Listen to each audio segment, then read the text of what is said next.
differently, but yes, kids need to love school, or they need to or you need to love what you're doing. But isn't it also that like you need to learn to love the game, or like you find what you love inside of it? Because it also seems like you have like, pure, whatever you call that, intrinsic love for X activity.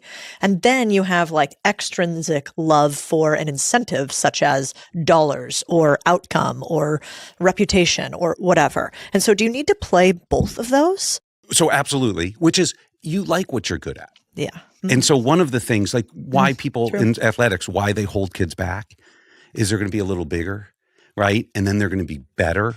And then because they're better, they like it because they're getting accolades, and then they get more playtime, and you get that positive cycle loop. Just like a Pavlov's dog. Yeah, and you just start getting into it, and people want to do things they're great at. Yeah. In middle school, these girls would have said, no, I'm never going to do that. But now they're like, yeah, I can totally do that. And they want to stay because we showed them they can be good at it, right? People don't want to do things they're bad at. So if you're bad at something, right, it's how do you bootstrap them to get better? Right. And that's why the old academic system doesn't work, is once you get behind or you are labeled bad, right? If you're a C student in third grade, there's like a 90% chance you'll be a C student for the rest of your life, right? And that's not, there's no inherent brain chemistry around that. That's just a systems issue, right? The way we design school. But we can take those same C students and make them top 1% and show them, no, you could actually be really good at this. And we think that's true for all the life skills as well. Right. Well, the Tough Mudder one. There were some new, 3 of these middle school girls, right? So they're, 12-year-olds. And, I asked them, they were new to the school, and it was the week before the end of the session. And I was like, hey, break's coming up. Are you really excited? And they're like, no, inside, because they didn't want to go on break. And I was like, inside I was happy, right? I did cheer because they wanted to keep going to school and not go on break. And I said, well, if you could wave a magic wand and fix anything about the school, what would you do? They're like, we wouldn't have to run the adult course for the Tough Mudder, right? They're like, that's so hard, right? But their guide who's motivating and showing them they can do it, I was like, go talk to some of the high schoolers who did it, right? And all the high schoolers have a picture of, all their whole team, right? Their whole classmate, they're all covered in mud, right? And they're all, I've done it. It's miserable. Right. But they're all there as a team, and it's a team picture, and they all still have it on their wall, right? Because they did something they didn't think they could do, right? And that kind of thing, you have to bootstrap these kids. That's what school is, right? You're bootstrapping them to show them they can be capable here. And so a lot of these things, and when you talk about getting people into the right roles and what they should do, it is this Japanese ikigai of you're trying to figure out what are you good at and what do you love. And sometimes you're like, I really love this, but I'm not good at it. And on some things, you can bootstrap them into it. Like, okay, let's get you good enough so you can do it. And then once you hit that, right, then all of a sudden you're like, oh, I'm capable. So does intelligence have a big predictor on success? That's a good question. So in K through 12 today, the best students, there's actually 2, it's all coded on 2 things, IQ and Big 5 conscientiousness. School today in a time-based system with a teacher in front of a classroom, you basically need to be high IQ and a conscient grinder, right? You have to be a natural grinder. And our view is I have to get this out to 1 billion kids, right? So I can't have those 2 limitations. So on the product side, we're like, how do we break those 2 things? So back to learning science, a mastery-based, individualized, personalized lesson plan solves the IQ issue to an extent, which is we can't make everybody, I'm going to do quantum computing and figure it out. But for sure in, K through 8 curriculum, if you take 95% of America, they could all be top 1%. That there's just nothing intellectually challenging enough, if done with a mastery-based education, with an individualized tutor, that they couldn't get to top 1%, right? I'm never going to be a nuclear physicist at Stanford, right? I don't have that IQ, right? So there are some upper bounds where it really matters, but for fundamentally of just teaching our kids, that's not true. But in a time-based educational system, it is. Because, when you're in 6th grade and there's a hole where you miss some knowledge, you basically need more IQ to bridge the gaps.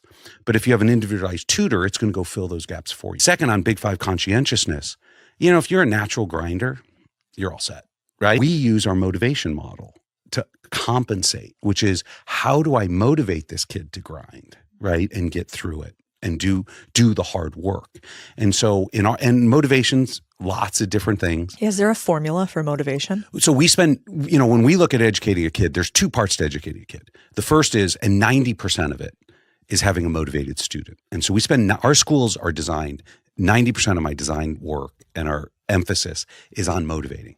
10%, which is the second thing you need, is you need to put them in lessons of the correct difficulty, right? Which AI tutors do great, right? They'll figure out what you know and don't know and say, look, I know your age grade is 6th grade, but you need 4th grade math.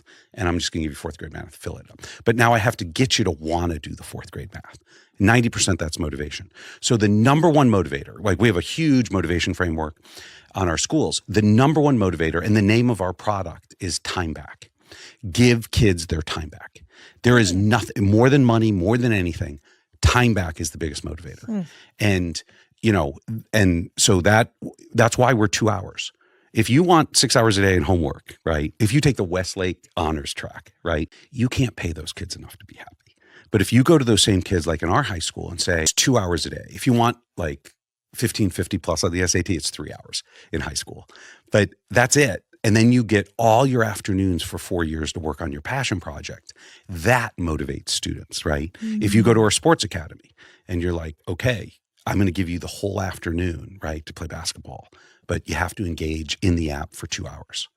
The kids are like, that's a fair trade. And just as a product manager, the story, my first week as principal, McKinsey and Brian had started it. They're like, okay, we'll let you be principal, but you got to live up to the commitments. They have to love school. And so I go to the 5th graders my first week and I'm like, you guys love school? And they're like, no. They're brand new. They're like, no. Okay, what would make you love school? They're like, less school. And I'm like, how much less? They're like, none. And I'm like, okay, that seems a little light, and we literally negotiated it, right? I was like, so 2 hours a day. Would you engage in these apps? If I give you an app for 2 hours a day, if then 4 hours a day was awesome, fun stuff you love. They're like, okay, that seems fair, right? That's a fair trade. And so that's literally how we got that was the like 2 your hour. First user No, people group. were like, how do we get 2 hours? And they want some sophisticated analysis. I was like, okay, we got 2 hours and these kids say it's okay. Then I went to my learning science team and I said, can we, fill their brain with all the awesome knowledge they need in 2 hours? And they're like, absolutely. We totally can do it. And so that was sort of the beginning of it and why, and that's why it was codenamed Time Back, but we actually made it the real name is give kids their time back. Then once you give kids their time back, there's tons of other motivations, right? So our teachers, right, we call them guides and coaches, they don't teach 7th grade science because the AI tutor does that better, right? So instead, they are hired for motivational and emotional support. And their job is to say, how do I motivate this kid to greatness? How do I get him to do hard things, right? And what are the things? And sometimes, in kindergarten, it's like, here's a sticker. Right? And the kid's like, oh my God, it's a sticker, right? Couldn't be happier, right? 8th grader's a little harder. Stickers don't work as well, right? But you're like, oh, the time on your passion project, right? Oh, you want to do a Broadway music. Wait, you want to write a book. Oh, wait, you want to go become an equestrian, right? And we'll let you out in the afternoon off time to go do that, right? Whatever the motivation is that will get them. You have a whole range, everything from time, there is money, financials and incentive, privileges, right? So like mobile squad. Yeah. And the Broadway privileges is also just freedoms in the school, right? If you crush all your academics and hit some goals, you get mobile squad, at the end of the session, and mobile squad gets to go on some trip somewhere, right? Or you get the privilege of learning in a beanbag, right? Like the younger kids where you're like, okay, you know how to learn on your own. You become a self-driven learner. You don't require a teacher or an adult to, babysit you. You learn on your own. You have the freedom. Like our middle schoolers get to go to the 2nd floor where there's, less restriction and less rules, and they can sit in a beanbag and sit on their computer and learn or do whatever. So there's all these different things around motivation that allows kids to learn. Off-campus lunch, right? Everybody, younger kids, the number one motivator to the younger kids is lunch with their guide, right? They love their guides, right? How we measure our guides and teachers at the younger, like a kindergarten, you're like, do you love your guide? As you get older, the question we ask kids is every adult had one or two teachers who transformed their lives. Is your guide that for you? Whoa. Right? And that is the standard. And that's what our guides do, is their job is to say, right, I'm going to help you achieve your goals, right? Your dreams. That's what I do all day, because I don't have to sit in front of the class lecturing or grade quizzes or whatever. I get to connect with the kids, right? And people talk about, okay, this is like AI is going to change the role and teachers are going to change in our world, right? But teachers did not become teachers to grade 7th grade science quizzes. They became teachers to transform kids' lives. And in our world, and why everybody wants to be an alpha guide, we had 80,000 people apply for our jobs.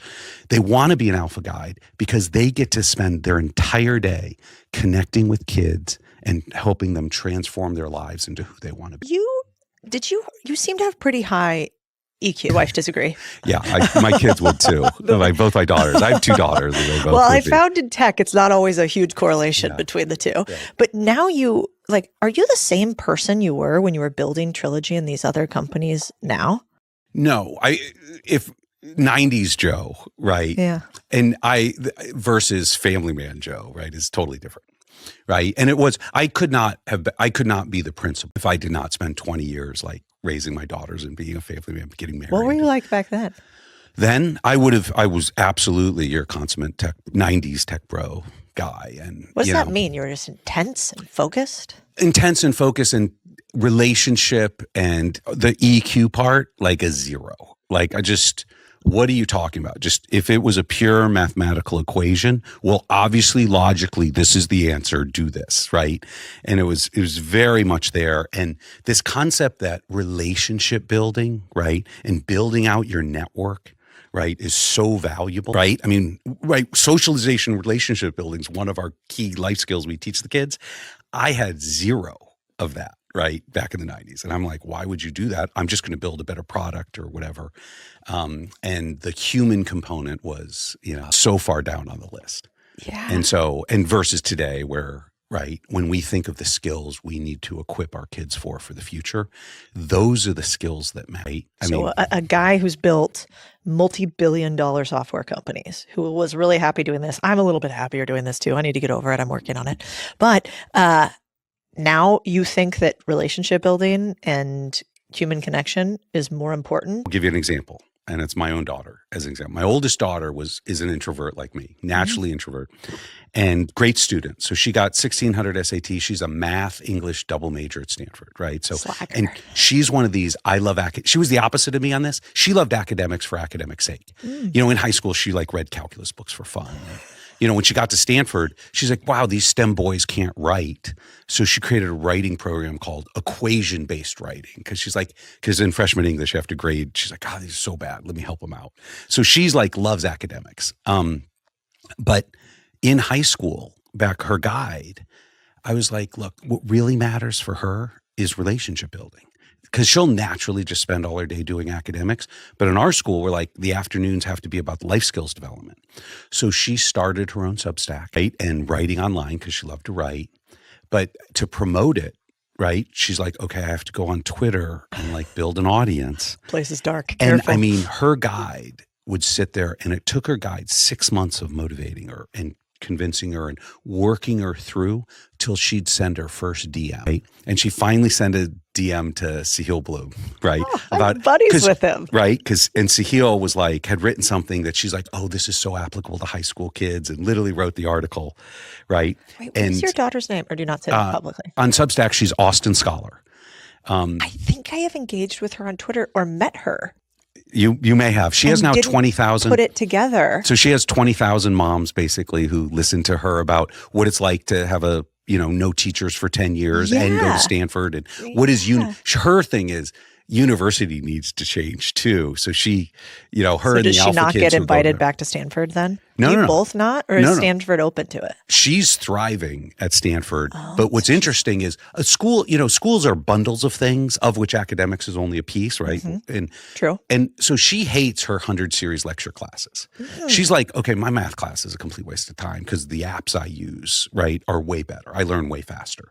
She's like, but everything else at Stanford, her dorm mates, her classmates, right? She's in a sorority, right? Her after school activities, the environment of Stanford, she's thriving.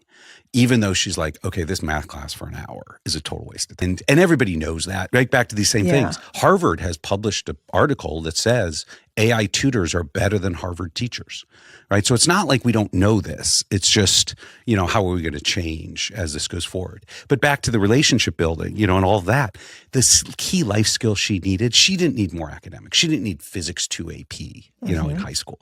She needed to spend her time supported by this guide, right? Because one of the other things you get in adolescence, you don't have kids yet, is they stop listening to their parents, right? In middle and high school, right? Yeah. Their job is to, right, get accepted by society. So they start caring about their peers more than their parents, right? Which is always a transition for a parent to realize that, right?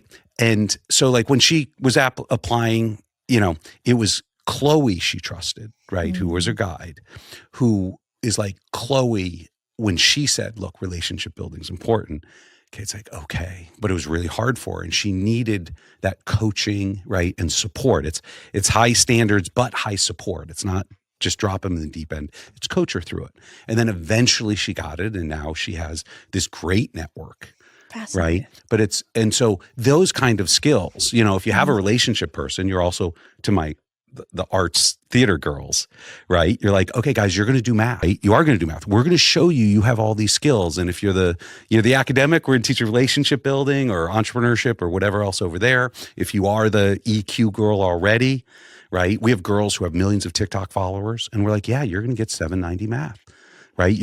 One of our kids is about to do something that in science that like nobody in American history and science has ever done this in high school, right? And if you had asked as a middle schooler, would they do it? The answer was no. When you look at education today and where we're at, like, do you think we can actually re-educate the entire, let's even just say the U.S. using the technology 100%. we have?